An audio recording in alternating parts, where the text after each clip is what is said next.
So I decided to do something a little different than what I normally do. Thought, I have several guitars, I have to change the strings. Maybe while I'm changing the strings, I'll tell a story or two. Might be related to the guitar itself, or maybe just something that happened out at a show, or in another state or whatever. But I thought today I'll tell you how I acquired this guitar and a story in Las Vegas where I about had a heart attack because of this guitar. So yeah, I'm gonna change my strings, and I'll tell you a little something about this guitar. I always use SIT strings. I became an SIT artist years ago. I'm from Ohio. SIT strings are made in Akron, Ohio. And so yeah, when I got the chance to become an artist, I was fucking stoked because I was already playing the strings anyway. So I use 10 through 52 power wound, and this guitar is in drop C. But another thing, I always thought this, on these USA models, I always thought this was, well, not always. When I first got this guitar, I thought it was kind of stupid to have these here all the time. But 25 years later, they're still there. I haven't lost them. So this guitar, I bought this guitar brand new in 1998. Although the serial number, according to the serial number, it was actually made in 1996. I had a friend that owned a music store in Louisville, Ohio.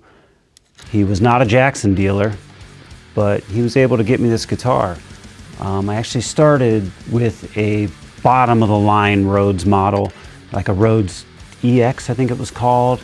And I never really, when I first started playing guitar, I never really pictured myself as a guy that would play a V-shaped guitar.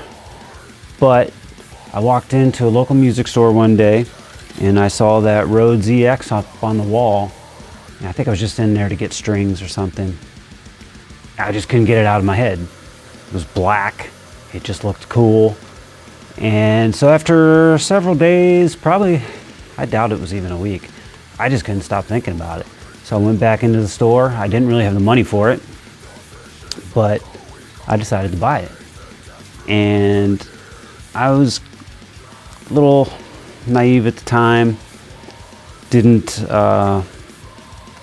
really know what I was buying, and that store overcharged me quite a bit for that guitar.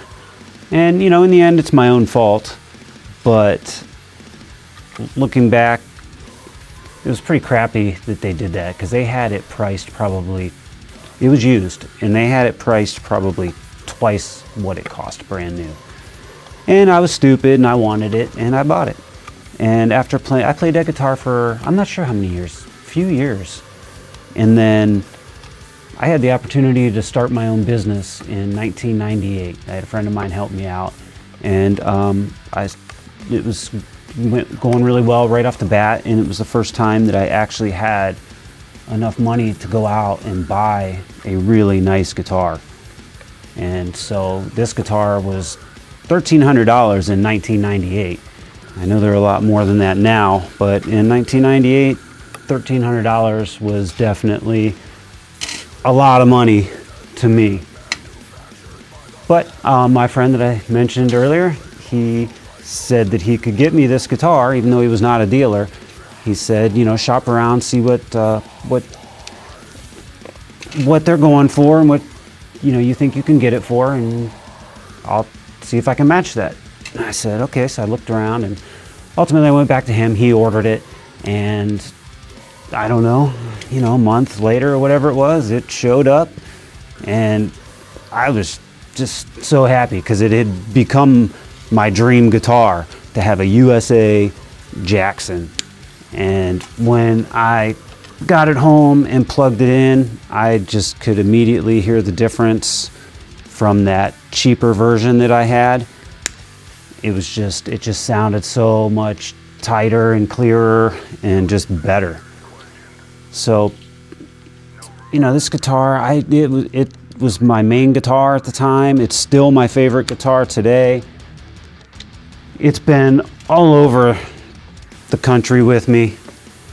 I've never actually been on tour, but back in the late 90s, like early 2000s, we were doing a lot of weekend warrior stuff. And so we'd travel on the weekends, and this was always the guitar I took. I've played this guitar everywhere. It's still my favorite guitar. I love it. I have an EMG 81 in it. Obviously, that's not what it came with. It came with the Seymour Duncans. The neck pickup is not even hooked up.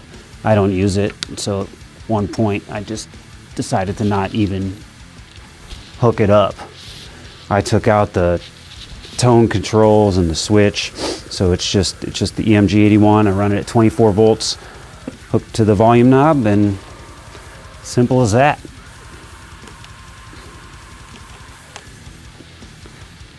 It's still in pretty good shape, you know. It has its share of scratches just from being played. Do have some dings on the end, but these pointy guitars, they always do. So that's kind of to be expected. But funny thing that happened with this guitar, well, it wasn't funny at the time.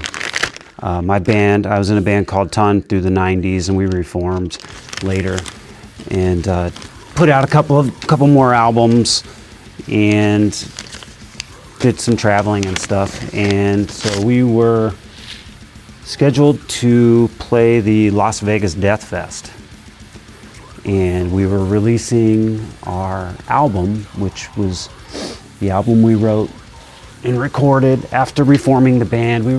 I think we got together at the end of 2013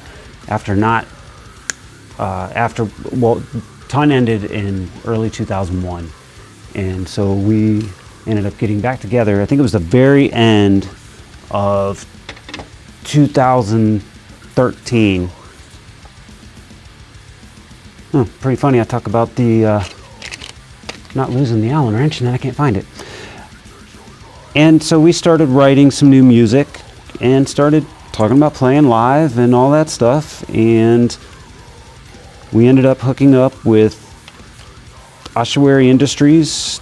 They said that they would put out our album, and so we were just working our asses off to get the album written and recorded, and we got the opportunity to play the Las Vegas Death Fest. And we were going to, Michael Gordon that ran the Las Vegas Death Fest at the time, he suggested that we do our CD release at the Las Vegas Death Fest. And we're like, well, hell yeah, that sounds awesome. And so Brian from Ossuary Industries, he pretty much made it happen. He got the CDs manufactured, and we're all ready for the release at the Las Vegas Death Fest. So we show up in Vegas. We're just can't believe we're even there, because number one, I did not believe that that band would ever get back together, let alone write an album and release it, and then to have the release at the Las Vegas Death Fest. So we were just super excited. We show up, you know, a day early. I think we showed up Friday, and I'm pretty sure we played Saturday. I can't remember, but we were there the day before. Maybe we showed up Thursday and played Friday or whatever it was. And so we show up and we walk in. I'd never met Brian before, but I saw him there, and he walked up, handed us a box of CDs, and we were just like, holy shit, man. It was just such a crazy feeling to be in Vegas to play what we thought was going to be the now I lost my snippers.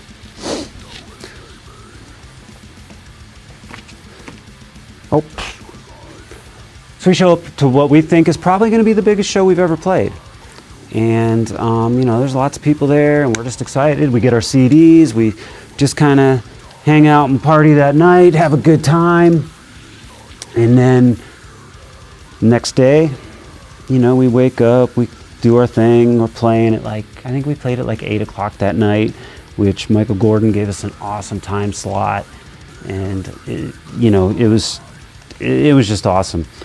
But I had not even taken my guitar out of the case after flying with it. So about an hour, which normally I would open up my guitar case at the airport. Well, I guess I've learned that since. Take a look at it, make sure it's all good. But that time I did not. And so, you know, it's about an hour, hour and a half before the show, and we decide, well, let's go back to the hotel room, kind of warm up, you know, just kind of get ourselves together a little bit, prepare for what we're thinking is going to be a really good show. And I open up my guitar case and about had a heart attack. I have a tremolo no in this guitar, which if you don't know what that is, it goes in like where the springs are, and you can lock your tremolo in place. I'm not a whammy bar guy, so I like to do that. You know, it's pretty easy to lock and unlock, but I keep mine locked. I did not loosen the strings on my guitar, and I had heard that you should do that when flying. And I don't know if that's, I guess that's what caused it, but the bridge, the Floyd Rose, was just pulled completely up. And when I saw that, I about died because I thought something was broken. And I'm like, oh my God, I'm about to play what could be the biggest show I've ever played, and my guitar is not ready to go. And I'm thinking, shit, man, please don't tell me I'm gonna have to try and borrow a guitar. And all this is going through my mind. I'm freaking out. Luckily, it wasn't that big of a deal. Nothing was broken. It was just that, I guess, I don't know, the pressure, I don't know. It just, I did not have springs in the back. So it wasn't like I had the guitar perfectly set up with the springs in the tremolo where they would just hold it in place. I had no springs in there. So when it pulled up, it was just up. There was nothing holding it there. But anyway, long story short, I just calmed down for a second, and I just put it all back, and it was perfectly fine. And we played the show, and it was every bit as good as we thought it was going to be. We had a great time. We had a great response. Great time slot. I mean, it was amazing. People started chanting our name before we even started playing. I was like, what is going on? This is wild. But we had a great time. It was a great show. We met a lot of great people. Basically, my friend Chris Williams from the band Perceptions of Torment, he's the one that hooked me up with Brian Farrell of Ossuary Industries and with Michael Gordon from the Las Vegas Death Fest. So he was basically the reason we got on Ossuary Industries. He was the reason we got on the Las Vegas Death Fest. And so that was really super cool of him, because he was just, I had never met him, and he was just a fan of the band, and he was excited that we were bringing the band back, and he wanted to help us out, and he did. And he was in Vegas with Perceptions of Torment, and so we got to meet for the first time, which was really cool. And, you know, say thanks in person for him just being a fan and helping us out, because that was very cool of him. What the hell is the hole? There we go. No, shit. So yeah, that's my story on that one. I mean, I've had a lot of other fun shows with this guitar. I've taken it all over the place. I mean, it's been, you know, from New York to Alabama to Vegas, Colorado. You know, it's my favorite guitar. I love this guitar. Nowadays, I don't play it quite as much as I used to, because I've been playing my Solar back here, because I love the Evertune, and the Solar is just a good, solid guitar also. But this will always be my favorite guitar.